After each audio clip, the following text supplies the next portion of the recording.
Alright, so we're back. Now for those of you who are DIYing this at home like myself, I'll show you how to do one side, which is pretty easy. I just did the passenger side just to suss it out, so yeah, just to let you guys know, I've never done this before.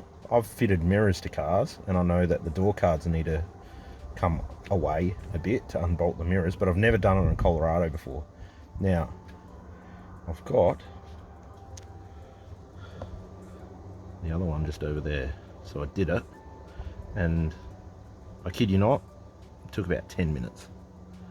I had the door card off in about 2. Now I only just realized after that whether I put the correct wiring loom in there, because there's that one and it comes with one already connected. It comes with 2. So this is the mirror that's going on the driver's side. Now these two are different. The wiring is different in those. Now I did test it, and the indicator works, and I know that the bigger mirror is the only electric part of it, and it works. So yeah, I just fitted it with what was ready. This part was already on there, and it seemed to work. So I highly suggest that if you're fitting it to your car, to test that it's the correct wiring loom. Now these are the Sandino mirrors from Vic Off-Road. Now I'm just going into the instructions here. So, excuse me. So these ones are to suit 2012 onwards, RG Colorado, Colorado 7, D-Max and MUX. So I'm assuming, because mine did work, the extra wiring loom may be for D-Max or MUX. So just to reiterate, mine's a RG Colorado. So yeah, this is basically what you need. And again, this is from a complete amateur who hasn't done this before. You could use a 10mm ratchet spanner or a 10mm socket. I just used, well, this is what I had in my tool bag. As you can see, we've just like literally got back from a trip away.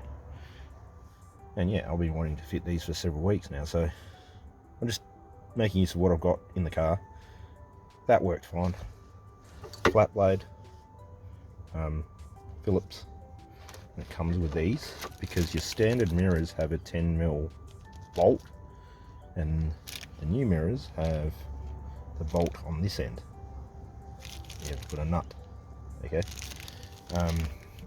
I have weather shields on my windows, which weren't a problem. I just had to peel the glue away, and then when I put them back onto the mirror, it only just catches the edge of the mirror. When I put them back on, I just put a bit of extra UV proof silicone. So yeah, they're a bit like, I mean, they are pretty wide compared to the standard mirrors. Standard mirror is like here, where my hand is.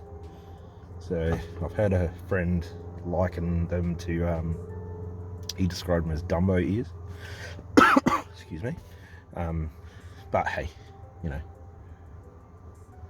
I need them so we can tow that van safely at the back there. Now, haven't adjusted that other side.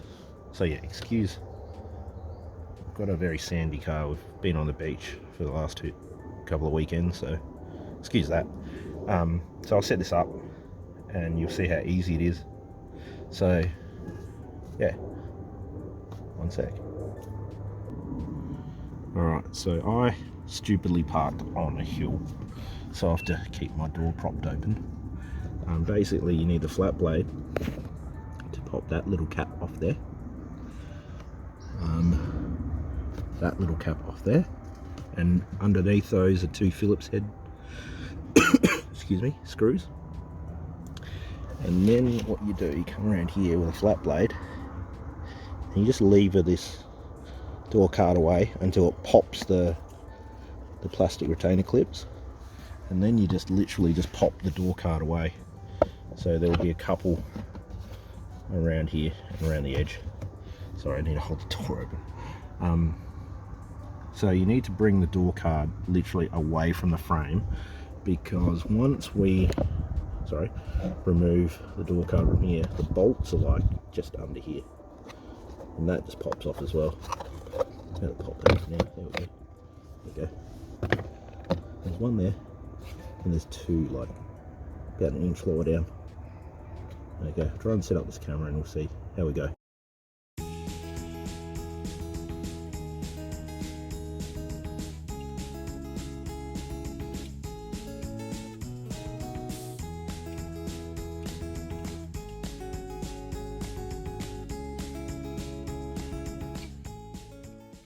Alright, and we're done.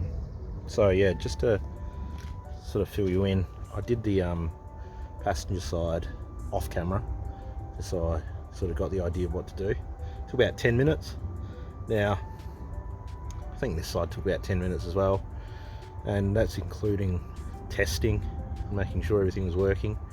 As you can see, yeah, they do hang out quite a bit, so I would say easily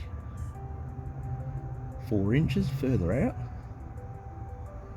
But you know, if it helps me to be able to see that van, don't mind the wheel, I'm working on that at the moment. If it helps me to see that better, they're well worth it. So yeah, that's it. I mean, no more than half an hour and you got some mirrors fitted. Anyone at home with some basic tools can do it. So just to wrap up,